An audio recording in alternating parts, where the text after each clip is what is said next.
थूक कर चाटना किसे कहते हैं आपको इस वीडियो में पता चल जाएगा। 2016 में हुकूमत थी नून लीग की और वजीर तवानाई थे अवैस खान लगारी। जब उन्होंने ये फैसला किया कि हम अपने मुल्क में सोलर इंडस्ट्री को फरोग देते हैं और यूं नेट मीटरिंग की जो पॉलिसी है वो मुतारिफ करवाएगी। ये उस वक्त की बात है जब सोलर अभी पाकिस्तान में उतना ज्यादा आम नहीं था। मिडिल क्लास है या जो लोअर मिडिल क्लास है उसकी तो पहुंच से भी बाहर था। उस वक्त जो सोलर प्लेट की कीमत है वो यानी अगर आप एक पैनल खरीदते हैं तो वो कम बेश आपको 40-50 हजार रुपए का उस टाइम पे मिलता था 2016-17 के अंदर। जो आज के दौर की अगर हम बात करें तो उससे 50% तकरीबन कम प्राइस में आपको मिल रहा है 18-19 से 20 हजार के दरमियान में। नेट मीटरिंग की पॉलिसी है वो मुतारिफ करवा दी गई। इसमें हुकूमत ने एम्फसाइज किया तमाम लोगों को कि आप अपने घर में जो है वो सोलर इंस्टॉल करवाएं और इससे फायदा उठाएं। अब ये एक रिन्यूएबल सोर्स था एनर्जी का, व्हाई नॉट कि हम उससे फायदा उठाएं। अब ये बात जो है हुकूमत ने उस टाइम पे बड़ा इस पे जोर दिया और इश्तिहारात चलाए गए तो अवाम ने जो है धड़ाधड़ इसमें इन्वेस्टमेंट स्टार्ट की। उस टाइम पे अगर आप देखो तो जो थोड़ी अपर क्लास थी उन्होंने ज्यादा इन्वेस्टमेंट की क्योंकि इतना ज्यादा चीज पाकिस्तान में इन नहीं थी, तो इस वजह से इसके इक्विपमेंट्स और इसके जो आलात होते हैं इन्वर्टर वगैरह इस तरह बाकी चीजें वो बड़ी महंगी थी। अब हुआ ये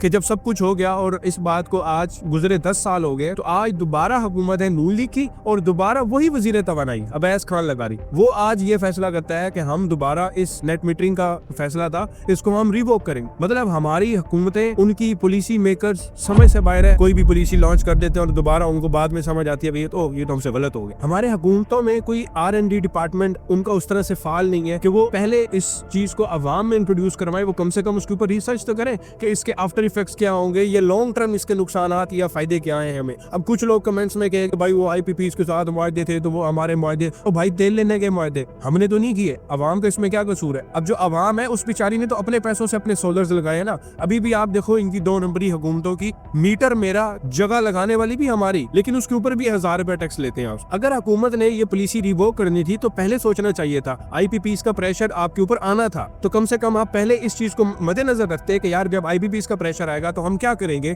या हमारे पास प्लान B क्या है या अवाम जो है वो बेचारी क्या करेगी। अब इसमें अभी भी नुकसान जो अपर क्लास है उसका तो नहीं है, तो जो लोअर मिडिल क्लास या हम जैसे लोग हैं जिन्होंने कमेटियां डाल के कर्जे पकड़ के इधर उधर से जो है वो सोलर अपने घर पे लगवाया था वो बेचारी आज भी रगड़ी जाएगी क्योंकि अपर मिडिल क्लास जो है वो तो लिथियम बैटरीज लगा लेगा। अब लिथियम बैटरीज की कहानी है कि भाई वो आपको 5-6 घंटे 7 घंटे का बैकअप इजिली दे देती है। तो बजाय इसके कि हुकूमत इस प्रोजेक्ट से फायदा उठाती यानी एक सस्ती बिजली जो आपको मिल रही है और फ्री ऑफ कॉस्ट मिल रही है, इन्वेस्टमेंट तो सारी अवाम ने की है। अभी भी हमारी हुकूमत की तरजीह है कि हम महंगी एनर्जी यानी कि पेट्रोल वाली या डीजल वाली एनर्जी की तरफ जाए।